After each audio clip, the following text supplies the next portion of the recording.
Bro ultimate goals ఏంటి life లో? నవ్వుతూ ఉండాలి, నవ్విస్తూ ఉండాలి, హ్యాపీగా ఉండాలి. ప్లాట్ఫామ్ అన్నది నేను అంత కాన్సన్ట్రేట్ చేయను. చెప్తాను కదా, యూట్యూబ్ అవని, వెబ్ సిరీస్లో అవని, ఇన్స్టాగ్రామ్ అవని, 70mm స్క్రీన్ అవని, ఫైనల్గా నేను జనాలు నవ్విస్తున్నానా అన్నిటికన్నా ఫైనల్ గోల్ 70mm స్క్రీనే. అది ఎవరికైనా సరే, నాకు అదే. కానీ అది మనం అనుకుంటే అవ్వదు, అది రాసిపెట్టి ఉంటే అవుతుంది. ఎందుకంటే మనం ఎఫర్ట్స్ పెట్టలేదు అనుకుంటే పర్లేదు. ఏ ఆఫీస్కి వెళ్ళినా కూడా నన్ను గుర్తుపడతారు, బబ్జీకి బబ్బులు మై బాగా చేస్తారు, కామెడీ బాగా చేస్తారని గుర్తుపడతారు. కానీ మనకు అనుకునే క్యారెక్టర్ రాయడం అనేది అది మన అదృష్టం అయ్యి ఉంటారు. ఒక విధంగా నేను జిలేబీ అనేది నేను అలాగే అదృష్టంగా ఫీల్ అయ్యాను. సార్ నా వీడియోస్ చూశారు, ఇది బాగా చేస్తున్నానని చెప్పి తక్కువ పిలిచారు, ఓకే చేశారు అంతే. సినిమా నాకు వర్కౌట్ అవ్వలేదు. సినిమా మంచి హిట్ అయింది, ఓటీటీకి వచ్చిన తర్వాత ఇంకా బాగా హిట్ అయింది, మంచి జిలేబీ అంటే చాలా మంచి రెస్పాన్స్ వచ్చింది. కానీ నాకు వర్కౌట్ అవ్వలేదు. వర్కౌట్ అవ్వడం అంటే ఏం తెలుసా బ్రో, ఒక సినిమా ద్వారా ఇంకో 2-3 సినిమాలు రావడం అంటే అది మనకు వర్కౌట్ అయినట్టు. లేదు అంటే జనాల నుంచి ఒక మంచి రెస్పాన్స్ రావడం. కానీ like, share and subscribe cinema చూసాను నేను. చూసినప్పుడు డైలాగ్స్ పెద్దగా లేవు. అవును, ఎక్కడన్నా కనిపిస్తే ఒక ఆర్టిస్ట్ లా ఒక పక్కన కనిపిస్తున్నావు తప్ప నీ మీద పర్టికులర్ ఒక సీక్వెన్స్ కానీ ఏం లేదు. అవును. అయినా కూడా ఆ సినిమా యాక్సెప్ట్ చేయడానికి రీజన్ ఏంటి? మెల్లబాగ్ గాంధీ గారు పెద్ద డైరెక్టర్, మెల్లబాగ్ గాంధీ గారు మంచి డైరెక్టర్. సో నాకు డైరెక్టర్ గారు పిలిచి చేస్తావని అంటే నేను ఇంకా ఇంకో విషయం తెలుసా బ్రో, నాలో ఉన్నది ఒక ప్లస్ మైనస్ నాకు తెలియదు, కానీ నేను స్టోరీ విన్నాను, నా క్యారెక్టర్ ఏంటని నేను విన్నాను, ఎన్ని డైలాగ్స్ ఉన్నా కూడా నేను విన్నాను. వాళ్ళు ఇచ్చిన డైలాగ్ ది బెస్ట్ నేను ఎలా ఇవ్వాలని అదొకటి నేను ఆలోచిస్తాను. నేను అనుకుంటాను అనమాట, స్టోరీ విని అంత స్టేజ్ నేను ఇంకా వెళ్ళలేదు. చెప్తాను కదా, నన్ను నేనే కొంచెం తగ్గించుకుని ఉంచుతాను. నీకు అంత సీన్ లేదురా, ఇంకా టైం ఉన్నది నీకు. సో నాకు నేనే తగ్గించుకుంటుంటాను అనమాట. అందుకని నాకేంటి సూపర్ టైం వస్తుంది, లైఫ్ వస్తుంది, జనాలు గుర్తుపడుతున్న ఫోటోలు దిగుతాను, ఇవన్నీ కాదు. ఇంకా టైం ఉంది, ఇంకా ఇప్పుడు నాకు స్టార్ట్ అయ్యింది అంతే. ఇంకా నేను కష్టపడాలి, ఎఫర్ట్స్ పెట్టాలి. సో కనుక నాకు ఏ మూవీ ఆఫీస్ నుంచి వచ్చినా ముందే వెళ్తాను, ఆడిషన్స్ అవి ఇచ్చేస్తాను. సో అలాగే మెల్లబాగ్ గాంధీ గారి దగ్గర నుంచి నాకు ఫోన్ వచ్చింది, వెళ్ళాను, బబుల్ని దీన్ని సెట్ అవుతుంది అన్నారు. ఆ సర్లే సార్ అన్నాను. సో క్యారెక్టర్ అయితే అంత పెద్దది కాదు, కానీ మంచి క్యారెక్టర్ అన్నారు. సార్ క్యారెక్టర్ ఏమన్నా సార్ మీ సినిమాలో చేస్తున్నాను, చాలండి ఈ సినిమా కాదు నెక్స్ట్ సినిమా ఇంకా చేద్దాం, ఇంకా ఇప్పటికే స్టార్ట్ అయింది. ఇంకా అలా మాట్లాడి ఇంకా ఆ రోల్ అలా చేశాను, లైక్ చేశాను. సో సినిమాలు ఇప్పుడైనా ఈ ఇయర్ లోనైనా స్టార్ట్ అయింది గట్టిగా?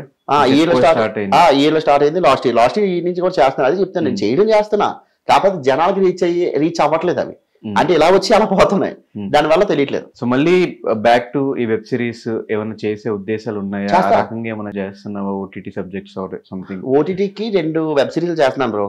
ఆహాలో ఫుల్ ఆహాలోని ఒకటి చేస్తున్నాను, అమెజాన్ ప్రైమ్ అది ఇంకా కన్ఫర్మ్ గా తెలియదు. 2 వెబ్ సిరీస్ అయితే చేస్తున్నాను. ఇంకా యూట్యూబ్ ఇంకా వదిలేసి చేస్తా. అయ్యో భలే చెప్పు, ఏం మాట్లాడుతున్నావు?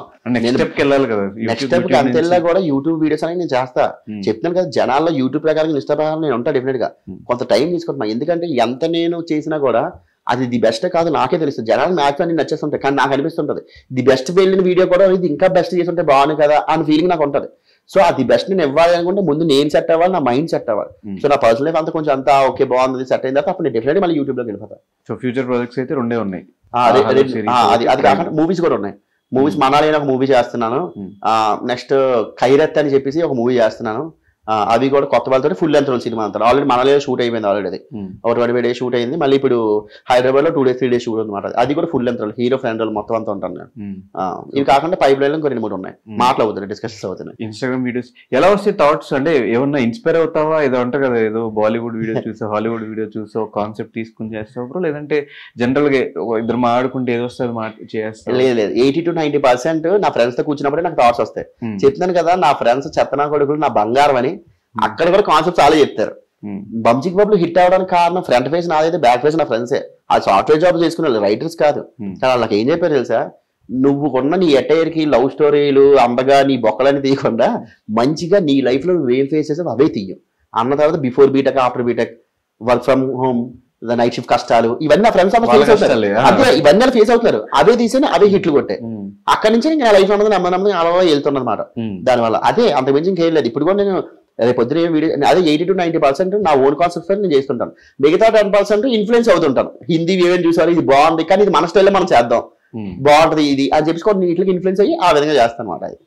సూపర్. సో ఇట్లాగే మమ్మల్ని అందరినీ ఎప్పుడు నవ్విస్తూ నువ్వు ఎన్ని బాధలైనా పడు, ఎలాగ పడతాను డెఫినెట్ గా బ్రో. ఆర్టిస్ట్ అన్నాక మనకి ఎన్ని పర్సనల్ లైఫ్, ఎన్ని బాధలు, ఎన్ని దరిద్రాలు, ఎన్ని వర్స్ట్ థింగ్స్ ఉన్నా కూడా అవన్నీ మన బ్యాక్ హ్యాండ్.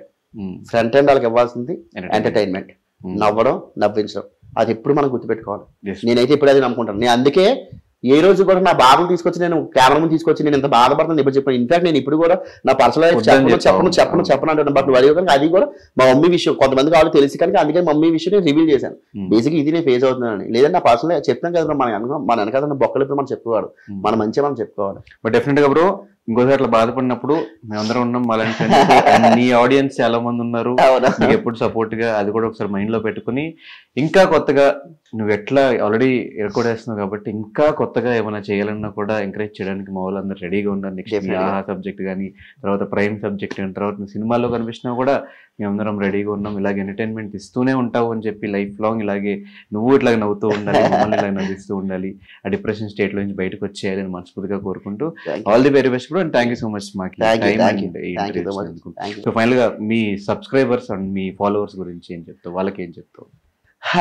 ఫైనల్ గా నేను చెప్పొచ్చేది ఒకటేనండి, నేను ఎప్పుడు నవ్వుతూ ఉంటాను, మిమ్మల్ని నవ్విస్తూ ఉంటాను. ఇదంతా కట్ చేసి చూస్తే నేను మీకు చెప్పేది ప్రెసెంట్ ఉన్న జనరేషన్ మళ్ళీ చెప్తున్నాను, ప్రెసెంట్ ఉన్న జనరేషన్లో డబ్బు అనేది చాలా చాలా ఇంపార్టెంట్. ఎమోషన్స్ అయినా ఫీలింగ్స్ అయినా ప్రేమలు అభిమానాలు అన్నీ కూడా వాటి చుట్టే తిరుగుతున్నాయి. డబ్బుతో పాటు ఎమోషన్స్ కూడా మీరు వాల్యూ ఇస్తారనుకుంటే తల్లిదండ్రులకు ఇచ్చుకోండి.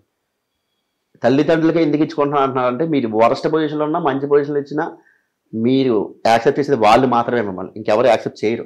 ఇంకా మిగతాదంతా కూడా డబ్బు చుట్టే తిరుగుతుంటారు. ట్రస్ట్ మీ, తల్లిదండ్రులు మాత్రం ఎప్పుడూ వదులుకోవద్దు, వాళ్ళకి ఇవ్వాల్సిన వాల్యూ ఇవ్వండి. Thank you bro. Thank you Ganesh.